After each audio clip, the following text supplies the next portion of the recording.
감사합니다. 우리 2025년 우리 교회 표 주제 선고가 두 개가 있습니다.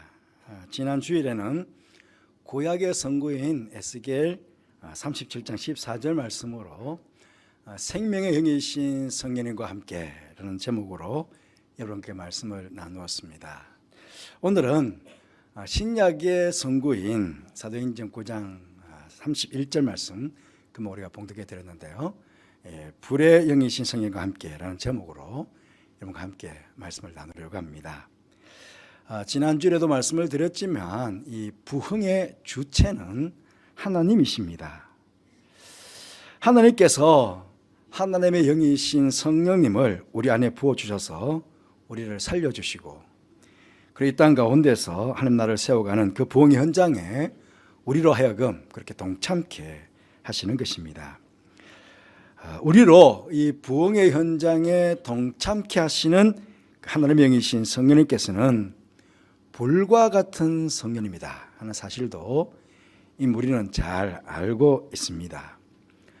세례 요한이 예수님을 처음 증거할 때에 마태복음 3장 11절 말씀 보시면 이렇게 증거합니다. 나는 너희로 회개하기 위하여 물로 세례를 베풀거니와 내 뒤에 오시는 이는 나보다 능력이 많으시니 나는 그의 신을 들기도 감당하지 못하겠노라. 그는 성령과 불로 너에게 세례를 베풀 것이요. 그렇게 성령과 불로 세례를 베풀 것이다. 누가? 예수님께서. 그리고 예수님께서도요.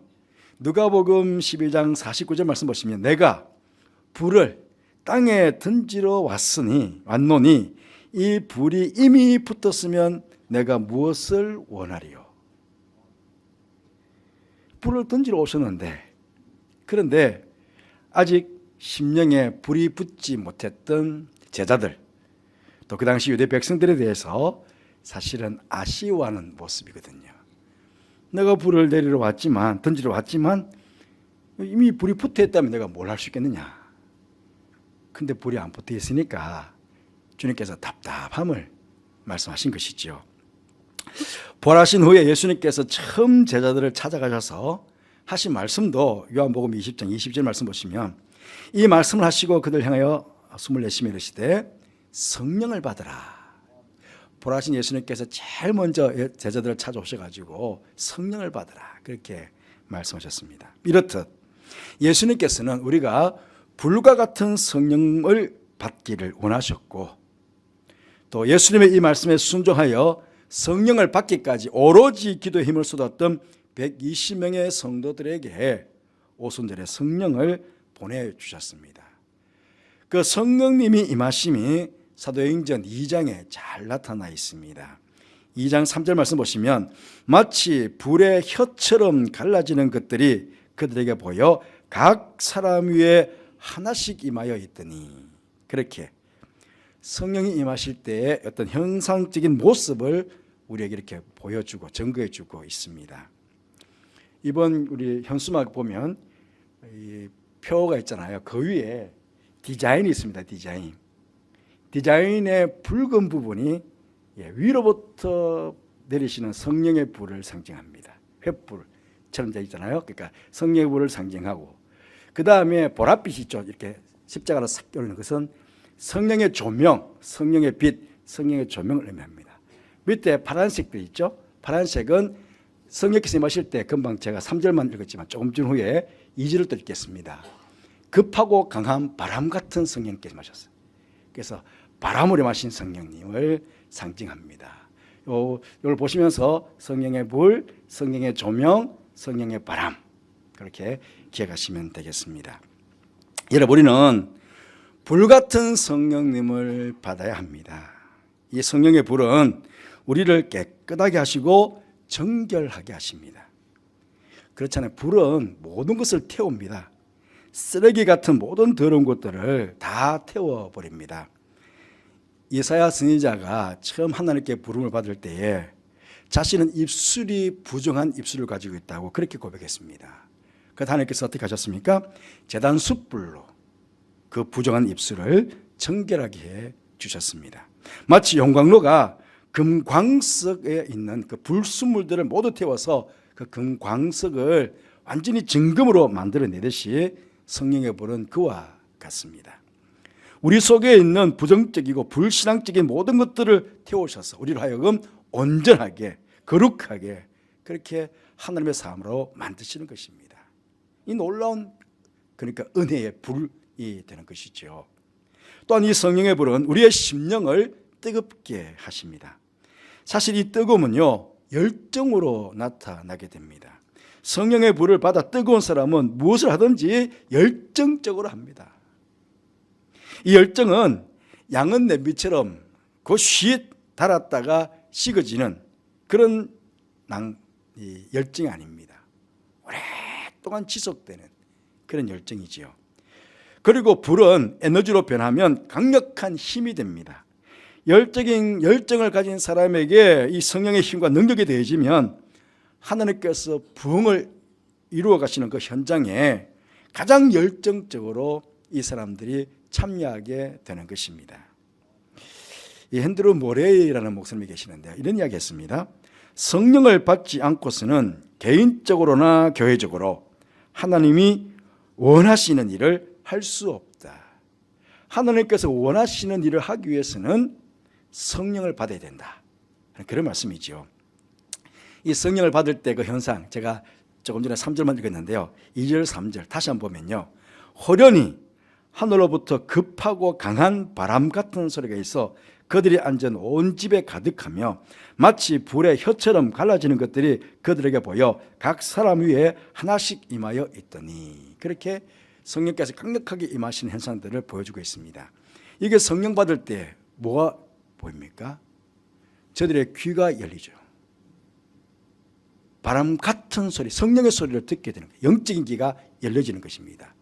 영적인 눈이 열려졌습니다. 그래서 성령의 임하심을 각 사람이 임하 있는 것을 보는 거죠. 세상 사람들은 성령 받지 못한 사람들은 그 현상을 보면서 술 취했다. 술 취했다.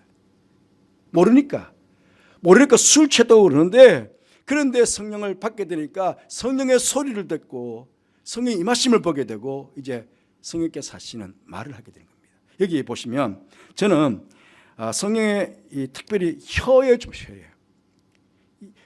마치 불의 혀처럼 갈라지는 소리. 혀에 저는 우리는 오늘 이 시간에는 여러분과 함께 혀를 좀 주목하고 싶습니다. 왜 성령께서 저들에게 불의 혀같이 갈라지는 모습으로 보여졌을까요? 하는 것입니다. 우리는 성령을 받고 난 다음의 모습을 보면 왜 혀처럼 그렇게 임하셨는지를 우리가 이해할 수 있습니다. 성령의 불을 받은 성도들이 제일 먼저 한 일이 4절에 나와 있습니다. 그들이 다 성령의 충만함을 받고 성령이 말하게 하심을 따라 다른 언어들로 말하기를 시작하니라. 3절 이어서 곧 4절이 이렇게 나옵니다. 숫자를 헤아려보면 무려 17나라의 언어들이 다른 언어들이 이게 말을 하게 된 것입니다. 말을 하는 사람들은 유대인들입니다. 그런데 말을 듣는 사람들은 각각 자기 나라의 언어로 들었다 하는 것입니다. 그리고 그렇게 각각 자기들 나라의 말로 들은 것은 무엇입니까? 다름 아니라 하나님의 큰 일이었습니다. 사도행전 2장 11절 말씀 보시면 우리가 다 우리의 각 언어로 하나님의 큰 일을 말함을 듣는도다. 그렇게 갑니다. 그러면 하나님의 큰 일이 무엇이겠습니까? 다음에 이어지는 베드로의 설교를 보면 우리가 잘 알 수 있는데요. 그것은 바로 예수님의 십자가와 부활, 또 예수께서 이 땅에서 하셨던 일들, 그러니까 곧 복음. 성령께서 임하셔서 성도들 하여금 제일 먼저 하게 하신 일은 곧 성도들 하여금 입을 열게 하셔서 하나님의 큰 일인 복음을 전하게 하신 것입니다. 여러분, 이 무엇인가 제일 처음 한다는 것은 그것이 중요하다 하는 의미 아니겠습니까? 결국 성령님께서 성도들로 하여금 입을 열어 복음을 전하게 하셨다 하는 것은 그 일이 가장 중요한 일임을 우리에게 가르쳐 주는 것입니다. 그런데 이 성령의 일과 반대되는 것이 마귀의 일 아닙니까? 그 마귀의 일을 보면요, 사도행전 4장 17절 18절 말씀 보시면 이것이 민간에 더 퍼지지 못하게 그들을 위협하여 이후에는 이 이름으로 아무에게도 말하지 말게 하자 하고 그들을 불러 경고하여 도무지 예수의 이름으로 말하지도 말고 가르치지도 말라 하니 입을 닫아라 하는 것입니다. 마귀의 일은 무엇입니까? 예수님의 이름으로 말하지 못하게 성도들의 입을 막는 것입니다. 그러나 이에 대한 베드로의 대답을 한번 보십시오. 4장 19절 20절 말씀 보시면 하나님 앞에서 너희의 말을 듣는 것이 하나님의 말씀을 듣는 것보다 옳은가 판단하라. 우리는 보고 들은 것을 말하지 않을 수 없다. 그렇게 이야기합니다. 이처럼 성령께서 하시는 일은요, 성도들로 하여금 입을 열게 하십니다. 계속해서 반복되는 이야기지만 사도행전 지금 4장 봤잖아요. 5장에 넘어가 보시면 5장에도 마찬가지입니다. 주님께서 이 사자들을 보내가지고 복음을 전하다가 이제 이 사도들이 감옥에 갇히게 되었어요. 감옥에 갇히게 된 이 사도들을 구원하시면서 사도행전 5장 20절 말씀 보시면 이렇게 말씀하십니다. 가서 성전에 서서 이 생명의 말씀을 다 백성에게 말하라. 입을 열어라. 또 말씀하시는 거예요. 그러나 마귀를 한번 보십시오. 5장 40절 말씀 보시면 사도들을 불러들여 채찍질하며 예수의 이름으로 말하는 것을 금하고 놓으니. 그렇지만 금할 수 있습니까? 그래서 5장 42절 말씀 보시면 그들이 날마다 성전에 있든지 집에 있든지 예수는 그리스도라고 가르치기와 전도하기를 그치지 아니하니라. 여러분, 이렇듯 성령님의 일과 마귀의 일은 얼마나 극명하게 대조가 되고 있습니까? 하지만 성령님께서는 끝까지 제자들로 하여금 우리 성도들 하여금 이 마귀의 시험을 물리치게 하시며 성도들 하여금 입을 열게 하셔서 복음을 전하게 하심으로 구원받는 성도의 수가 증가하게 하시는 것입니다. 사랑하는 성도 여러분, 이처럼 성령님의 일과 마귀의 일은 명확하게 차이가 나는데, 그렇다면 언제까지 여러분의 입을 열지 못하게 마귀가 막는 것을 그냥 허용하고만 계시겠습니까? 바라옵기는 새해엔 여러분 모두 성령으로 충만함을, 성령의 불을 받으심으로 성령님께서 여러분의 모든 입을 활짝 열어주셔서 하나님의 큰 일, 곧 예수 그리스도의 복음을 전하게 하시는 그런 한 해가 되기를 주님의 이름으로 축복합니다. 초대교회는 복음의 말씀을 전함으로 단순히 교인들의 수만 증가한 것이 아닙니다.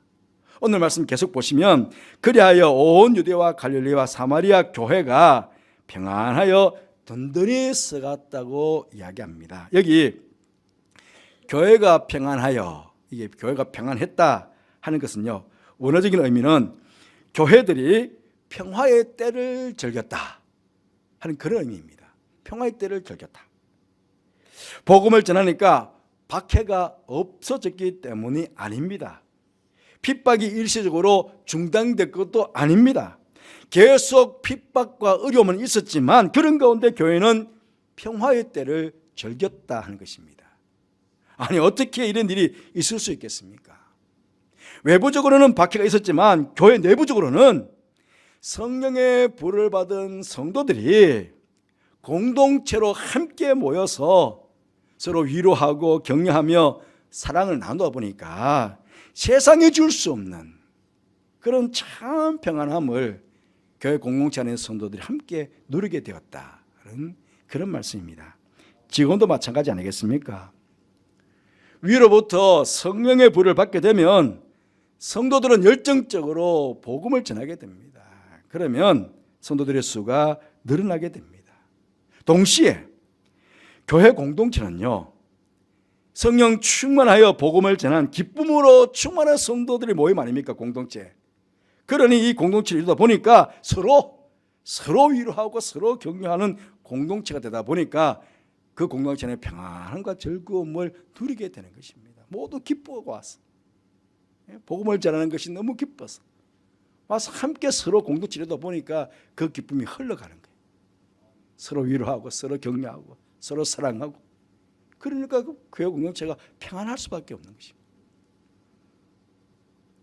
여러분, 그런데 복음을 전해야 될 입이 마귀의 시험을 받아서 복음 아닌 불신앙의 말들이, 혹은 함께 신앙생활을 하고 있는 성도들의 마음을 아프게 하는 말들이 나오게 된다면 어떻게 되겠습니까? 그럼 당연하죠. 평안하던 교회는 오히려 평안이 깨어지게 되고, 성도들 안에 다툼이 생기고, 교회 공동체는 큰 어려움을 당하게 되는 것입니다. 그러하기에 우리 교회의 평안을 위해서도 우리는 모두는 성령 충만을 받아야 하는 것입니다. 성령을 받지 못한 냉랭한 마음에서 나오는 말들과 성령의 불을 받아 따뜻해진 마음에서 나오는 말들은 그 온기가 다르지 않겠습니까? 우리 모두는 특별히 화평케 하는 직분을 우리는 다 받았습니다. 그런 이 직분을 잘 감당하기 위해서도 우리는 성령의 불을 받아야 합니다. 올 한 해 동안에 여러분 모두 성령 충만, 특히 성령의 불을 받으셔서 교회를 평안케 하는 일에 힘쓰시는 여러분 되시기를 간절히 바라겠습니다. 그리고 교회가 평안하여 든든히 서갔다고 합니다. 든든히 서갔다. 초대교회는요, 번듯한 건물도 없었습니다. 그렇잖아요. 그리고 처음 이제 교회가 시작된 단계입니다. 우리 교회는 이제 77주년이 되었는데 원래. 그런데 초대교회 지금 사도행전 막 시작할 때 아닙니까? 그러니까 뭐 몇 주년이라고 말할 수도 없는 때입니다. 처음 교회가 시작된 단계이다 보니 시간적으로 성도들이 신앙이 성숙할 수 있는 시간이 별로 없었습니다. 그럼에도 교회가 흔들림이 없이 든든히 서갈 수 있었던 것은 성령의 역사가 성도들 가운데 있기에 짧은 시간에도 그렇게 성숙한 신앙의 사람들이 될 수가 있었던 것입니다. 지금도 마찬가지입니다. 지금도 성령이 충만한 성도들이 있다면요, 교회는 어떤 외풍이나 어려움이 와도 흔들리지 않습니다. 교회는 든든히 서갈 수 있습니다. 성령이 충만한 성도들의 공동체는 어떤 시험이 와도 흔들리지 않습니다. 어떤 어려움이 와도 흔들리지 않습니다. 왜? 단단한 믿음의 기초에 서 있으니까. 특히 오늘 말씀해 보시면 성령의 위로로 진행하여 라고 하는데, 그 위로에 갈로 2번 간주가 되어 있습니다. 그 말씀 중에 그 위로의 간주 밑에 보시면, 성경 밑에 보시면 성령의 후원으로 라고 되어 있어요. 성령의 후원으로. 그렇습니다. 하나님께서는 성령 충만한 성도들을 사랑하시고 위하여 주십니다. 불과 같은 성령님께서는 그 성도들을 후원해 주십니다. 후원해 주십니다.